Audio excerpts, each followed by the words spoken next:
Agents of Sabotage is officially out from the current gens, PS5, Xbox Series, PS4, Xbox One, and on PC. Articles from Rockstar and Rockstar Support, link below in the description section. And by the way, thanks to all of you that joined me earlier this morning, along with Kane, Destiny Metal TV, XO Brad, Tank Engine Jr., when we endured the Agents of Sabotage missions. Well, we did 2 out of 4, but overall, they're okay. They're nothing amazing, just average. But I do have some polls up on YouTube, the X, and over in Discord if you want to vote on how you rate the Agents of Sabotage update. Feel free and do so. And let me know below in the comment section your thoughts, views, and opinions regarding Agents of Sabotage. The property you'll be purchasing is the Darnell Brothers property for $2.3 million. It's been, I guess you could say, refurbished since the fire in GTA 5. And along with it being the new hub for Jody, a former FIB agent that you'll be working with, along with Pavel, you're going to have 10 personal vehicle storage slots, plus an additional storage slot for the terabyte and some terabyte upgrades that you can get as well, exclusive to the Garment Factory. There's also a few fast travel locations throughout Los Santos and right outside Los Santos that you can take advantage of with the Garment Factory basement garage, including Burton Station, Del Perro Station, La Mesa Subway, as well as the LSIA parking station, and the Tavitum truck stop where Franklin challenges those two guys to a race in GTA 5. I really wish that there were more locations throughout the map, like one up in Grapeseed, Sandy Shores, Paleto Bay, Chumash, as well as Fort San Kudu, but unfortunately we only have, I think, 5 locations, and most of them are in Los Santos. But the cool thing about the limited fast travel locations that you do have, courtesy of the Garment Factory, is they're two-way. You can fast travel from the Garment Factory to those 5 locations, but you can also fast travel back to the Garment Factory from, once again, those same locations. I just wish we had a few more locations to fast travel to throughout the map of southern San Andreas. The 4 missions, mini heists, whatever you want to call them, the FIB files, are available at both the Garment Factory, and you're also going to get an app on your iFruit phone where you don't have to go to the factory in order to initiate the setup missions or the finales for these 4 missions, so that's good. They include the black box file with the cargo plane, fine art file, along with the brute force file, and project breakaway file. Currently, 3 of these missions are like a $150,000 reward for completing them, while the 4th one is the priority file, so I guess that'll rotate every week, where one of the 4 will be the priority file, and that one will pay out way more money, well, over $300,000 compared to roughly $150,000 for the other 3. Payout, not really the best, and to be honest, these missions could have been better. And for the record, I don't know if they're going to add any more FIB files besides these 4, but maybe they have a few more that they'll drip in throughout Dripocalypse 2025. But the downside with the priority file is it can only be done once a week, whereas I believe the other 3 files, missions, I think they can be done over and over again after a cooldown period of roughly, I think, 1 hour in real life, aka 1 day in GTA Online. If you and your friends each own the Garment Factory, then you can take turns being head of the CEO or the MC and get past the cooldown that way when it comes to the files. But once again, the priority file is only available to do once a week, and it will rotate between the 4 currently available FIB files. There are some terabyte upgrades exclusive to the Garment Factory. By the way, if you want this FIB skin for your terabyte, it's only available at the moment for PS5, Xbox Series players via Career Progress. So you have to go into Career Progress, you have to get the tiers, just like with all the other progress goals, in order to get the unique items regarding the Agents of Sabotage, including this FIB skin for the terabyte. Once you have your terabyte moved over to the Garment Factory, if you already own the terabyte, you'll have an option for a Bureau Tech, and that will allow you to purchase the collector scanner, which allows you to find all the collectibles throughout the map, even though there's an interactive website out there on the internets. The Master Control Terminal will allow you to manage your stock, supplies, vehicle storage, cargo from the Master Control Terminal in the Terabyte. My advice for the Bureau upgrades for the Terabyte is only get the ones you're actually going to need.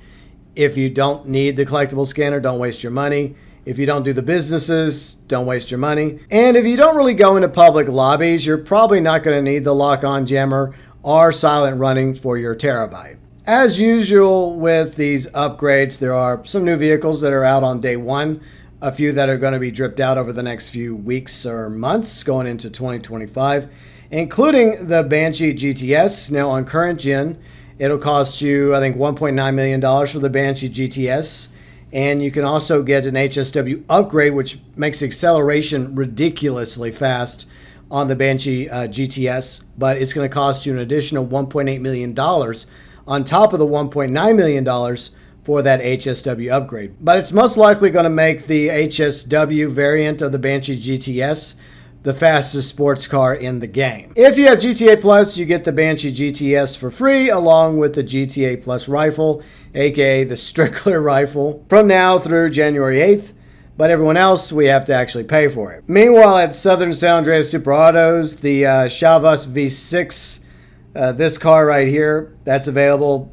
We also have the lock-on jammer available for 50 vehicles in the game, including select law enforcement vehicles, the Pegasus and Torno, and several rides returning to Legendary Motorsports inventory, such as the RE7B, the S80RR, the Ocelot XA21, and like I said, 50 total you can take to either the agency or the Vinewood Car Club if you have GTA Plus in order to get the missile lock-on jammer. I think it's like $380,000 a pop to add the missile lock-on jammer to these vehicles, which adds up very, very quickly if you want to put the lock-on jammer on as many of these vehicles that you own as possible. I like the fact that there are several vehicles that are returning to the inventory at Legendary Motorsports and Southern San Andreas Super Autos, including the Sterling GT, so I'm glad Rockstar did that because they caught a lot of flack when they removed those vehicles back during the Mercenaries update. Another quote-unquote new vehicle available at Legendary Motorsports is the Jester RR Widebody. And over at Warstock, there is a couple law enforcement vehicles. Unfortunately, the Coquette Interceptor is not yet available. That'll be dripped out eventually. So we have the Terminus Patrol, we have the Cara Cara Pursuit. These two new police vehicles are available for you to purchase. They have a buy it now price, which is ridiculously expensive. I think over $500 million each. And a little bit cheaper trade-in value, but you have to complete the slush fund as part of the Clucking Bell raid as the leader again, and complete some new dispatch work missions in order to get their trade prices. Speaking of dispatch work, we have some new dispatch missions, and that should unlock the trade prices upon completion. And all you really have to do is just step into one of your police vehicles, and Vincent will give you a ring on the walkie-talkie, and hopefully you'll get one of the new dispatch missions. And by doing those, you will get the trade-in prices for these two vehicles if you happen to be interested in the Terminus Patrol or the Vapid Cara Cara Pursuit. We found out last night that somehow we managed to accomplish the $20 trillion heist challenge. So we got the jackets, the varsity jacket from last week. We also got the Predator police boat. Yay, it's a Pegasus vehicle. You can claim it for free. And the news outfit. I've yet to find the news outfit in the wardrobe, but supposedly we're also getting this news outfit as one of the rewards for completing the heist challenge. For the record, I don't really think we reached 20 trillion. I think we got close, maybe 19 trillion, and then Rockstar kind of just pushed us over and gave us that passing grade. But as the old saying goes, a passing grade is still a passing grade. And there's more to come. Lots more, including festive gifts for the holiday season, arrival of new stunt races, of a Lunar New Year twist, drift races, a new El Strickler military rifle, which the GTA Plus members currently have access to. In January, players will be able to purchase it on PS5, Xbox Series, My friend Kane, who got the GTA Plus rifle, wasn't very impressed with it. It's basically the military rifle.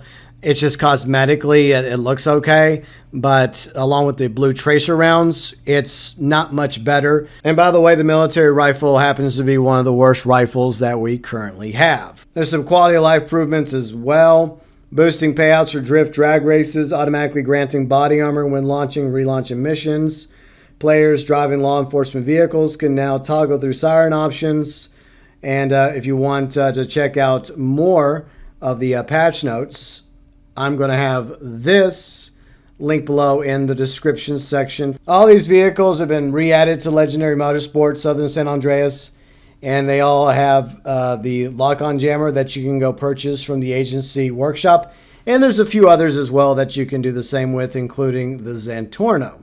Cosmetic-wise, there's 100 pieces of male clothing, along with 100 pieces of female clothing, and a new male and female hairstyle available at the barbershop in case you're curious. Both articles linked below in the description section. And overall, my experience with Agents of Sabotage so far is it's just another average update, which is very unfortunate. The last really good update we got to GTA Online was 3 years ago, believe it or not, with the contract update featuring the return of Franklin. And you think by now we would have at least gotten one other really good update, but alas, all of them have been average or below average from 2022 all the way to 2024. But I'll be streaming Agents of Sabotage a few more times this weekend. Saturday, Sunday, 12 p.m. Central, 6 p.m. UK. Saturday, once again on the PS5, then Sunday over on the Xbox Series. And then I'll also have a review of the Agents of Sabotage update, most likely coming out on Monday. Once again, I put up some polls for you to go vote on regarding how you would rate Agents of Sabotage. 4 stars, 3 stars, 2 stars, 1 star via Discord, X, and of course the YouTube community post. I'm also interested in what you think about the Agents of Sabotage update, what you like about it, what you don't like about it, what drip-fed content are you looking forward to. Your thoughts, views, and opinions, welcome, as always, below in the comments section.